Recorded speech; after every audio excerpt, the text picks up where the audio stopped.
नमस्कार, आप देख रहे हैं हमारी बेहद खास पेशकश बंदा कमाल का। आज हम इस एपिसोड में जिक्र करने वाले हैं उस शख्स के बारे में जिसे अपने थोड़े से पागलपन के लिए जाना जाता है और बहुत सारी एनर्जी लगाने के लिए जाना जाता है। एक अच्छा दिमाग जिसके पास है और जिसने बिजनेस के पूरे मॉड्यूल को बदल कर रख दिया, जिसने बिजनेस के पूरे पैरामीटर को बदल कर रख दिया। जी हाँ, हम बात कर रहे हैं एलॉन मस्क की।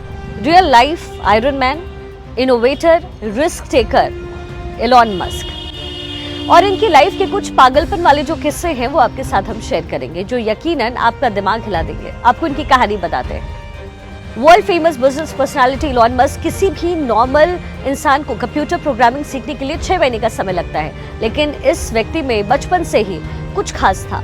9 साल की उम्र में ही जब उन्हें पहला कंप्यूटर मिला तो उनके साथ उन्हें प्रोग्रामिंग की एक बुक मिली और 9 साल के इस बच्चे ने बिना सोए 3 दिन में इस बुक को खत्म कर दिया और इस प्रोग्रामिंग नॉलेज को यूज करके 12 साल में एक कॉम्पिटिटिव गेम डिजाइन करके एक वीडियो गेम कंपनी को बेच दिया। ऐसी कुछ अजीबोगरीब किस्से से भरी है उनकी जिंदगी। कहते एलॉन मस्क के पास फोटोग्राफिक मेमोरी है, यानी जो भी चीज वो एक बार देख ले उन्हें याद हो जाती है। ये बात आपने सुनी होगी कि एलॉन को काफी बुली किया जाता था स्कूल में, जिसकी वजह से उनका कोई दोस्त नहीं था और इसीलिए ये ज्यादातर टाइम किताबें पढ़ने में गुजारते थे। एलॉन के भाई बताते हैं कि एलॉन 7-8 साल की उम्र से दिन के 15-15 घंटे पढ़ते थे। आपको अजीब लगेगा, लेकिन ये एक्चुअल किस्सा है। बचपन में किसी से भी बात करते करते ये व्यक्ति अपनी सोच में गुम हो जाता था, जिसकी वजह से शुरुआत में इनके पेरेंट्स को लगा कि वो ठीक से सुन नहीं पाते और इसलिए उनके कान का ऑपरेशन भी करवाया गया।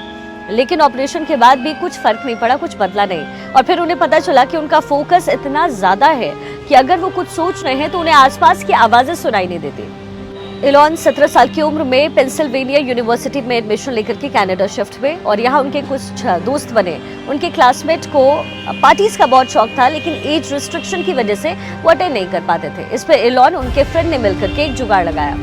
उन्होंने एक ऐसा घर रेंट पर किया जहां वो वाइल्ड पार्टीज अरेंज कर सकें और पार्टी में पर पर्सन $5 की एंट्री फीस वो चार्ज करते थे। इससे इनकी पॉकेट मनी और रेंट दोनों निकल जाते थे। ये था बिजनेस माइंड। कॉलेज खत्म होने के बाद 1994 में अपने भाई के साथ मिलकर के एलॉन मस्क ने अपना पहला स्टार्टअप 1994 में अपने भाई के साथ मिलकर एलॉन मस्क ने अपना पहला स्टार्टअप Zip2 लॉन्च किया। Zip2 से लेकर के SpaceX, टेस्ला और OpenAI तक जितने भी उन्होंने स्टार्टअप स्टार्ट किए, सब में वो बहुत स्ट्रॉन्ग उभर करके आए। Zip2 में अलग अलग बिजनेस के मैप और उनकी इंफॉर्मेशन Zip2 के वेबसाइट पे प्रोवाइड करते थे, जिससे बिजनेस ओनर को नेटवर्किंग में हेल्प मिलता था। और एलॉन का ये बिजनेस चला। केवल 5 साल में एलॉन ये कंपनी 307 मिलियन की वॉल्यूशन के साथ कॉम्पैक्ट को बेच दी, जिसमें एलॉन का शेयर $22 मिलियन का था। अब एलॉन मस्क एक मल्टी मिलियनर अब तक बन चुके थे। ऐसे एक दिन एलॉन बैंक गए हुए थे। वहां उन्होंने देखा कि लंबी लंबी लाइनें लगी हुई हैं और यही जन्म हुआ एक स्टॉककॉम का।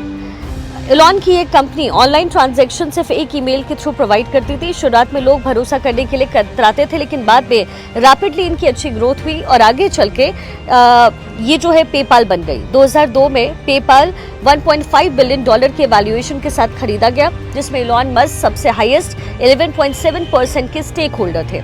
उसके बदले उन्हें $165 मिलियन मिले और पेपाल की इसी डील के बाद जन्म हुआ पेपाल माफिया का।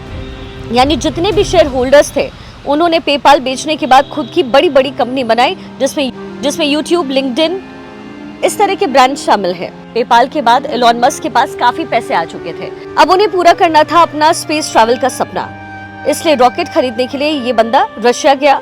वहां रॉकेट का नॉन नेगोशिएबल $8 मिलियन का प्राइस सुनकर ये बंदा खाली वापस लौट आया, लेकिन आते वक्त अपने साथ एक जज्बा लेकर के आया कि अब रॉकेट तो खुद बनाना है। पर किसी भी चीज को जीरो से शुरू करना इतना आसान नहीं होता, कई बार हार का सामना करना पड़ता है। लेकिन एलॉन ने किताबें पढ़ के एक्सपेरिमेंट करके रॉकेट को बनाना शुरू किया और इलेक्ट्रिक कार बनाने वाली कंपनी टेस्ला में भी इन्वेस्ट किया। इतनी कोशिश के बावजूद नाकामी उनके साथ चलती रही। एक के बाद एक रॉकेट्स की टेस्टिंग फेल हुई। यहाँ टेस्ला भी फंडिंग ना मिलने की वजह से डूबने के कगार पर पहुंच गई। एक समय ऐसा भी आया जब एलॉन के पास आखिरी $40 मिलियन बचे और दोनों की कंपनी जो है ये डूबने के कगार पे थी। 2 ऑप्शन था, SpaceX में पूरा पैसा लगाकर टेस्ला को डूबने दो या दोनों में आधा आधा पैसा लगाकर दोनों को डूबने दो। ऐसी स्थिति में एलॉन ने दूसरा रास्ता चुना और फॉर्चुनेटली इनका चौथा रॉकेट चल पड़ा और साथ ही साथ इनकी किस्मत भी। स्पेसएक्स की कामयाबी देखकर नासा ने इनको $1.5 बिलियन का कॉन्ट्रैक्ट दिया, जिसने इनकी डूबती नैया पार करा दी। स्पेसएक्स और टेस्ला के साथ साथ एलॉन मस्क की कई कंपनी है जो इनोवेटिव कंपनी है। स्पेसएक्स और टेस्ला के साथ साथ एलॉन की बहुत सारी कंपनी है जो कि इनोवेटिव कंपनी है, जिसमें दी बोरिंग कंपनी जो कि ट्रैफिक को कम करने के लिए कई सारी जगहों पर वर्ल्ड क्लास टनल बना रही है। इसके साथ ही ग्राउंड ट्रांसपोर्ट से जुड़ा हुआ जो कंपनी है वो भी काम करता है। न्यूरालिंक है कंपनी जो कि अपाहिज इंसानों के लिए ब्रेन एक मशीन तैयार करती है ताकि वो नॉर्मल इंसान की तरह काम कर पाए। ओपन एआई ये कंपनी आर्टिफिशियल इंटेलिजेंस पर रिसर्च कर रही है। साथ ही स्टारलिंक नाम के एक प्रोजेक्ट पर भी फिलहाल काम कर रहे हैं, जिसकी वजह से 12,000 सैटेलाइट स्पेस में भेजेंगे जो कि अर्थ के ऑर्बिट में स्टार जैसी एक चेन बनाएगी और स्टारलिंक के जरिए पूरी दुनिया में हर जगह इंटरनेट प्रोवाइड किया जाएगा। जब किसी भी नॉर्मल व्यक्ति की सोच खत्म होती है, कहते हैं वहां से एलॉन मस्क की सोच शुरू होती है, और यही बात इन्हें एलॉन मस्क से दी एलॉन मस्क बनाती है। तो ये थी कहानी एलॉन मस्क की, जिनकी खूबियों ने आज उन्हें इतना बड़ा व्यक्ति बना दिया है। लेकिन कामयाबी की सीढ़ियां इतनी आसान नहीं होती चढ़नी। कोई भी व्यक्ति जब आगे बढ़ना चाहता है तो उसे जरूरत होती है हिम्मत की, करेज की, और उसी करेज के साथ और अपने दिमाग के साथ और अपने पावर के साथ वो व्यक्ति आगे बढ़ता है संघर्ष के साथ, और तब वो अपने परवाज़ों से उड़ान भरता है। तो ये कहानी थी एलॉन मस्क की। अगले हफ्ते फिर से होंगे हाजिर एक ऐसे बंदे की कहानी के साथ जो कि है कमाल का। अगर आपको ये वीडियो पसंद आया तो आप हमारे वीडियो को लाइक कीजिए और हमारे चैनल को सब्सक्राइब कीजिए।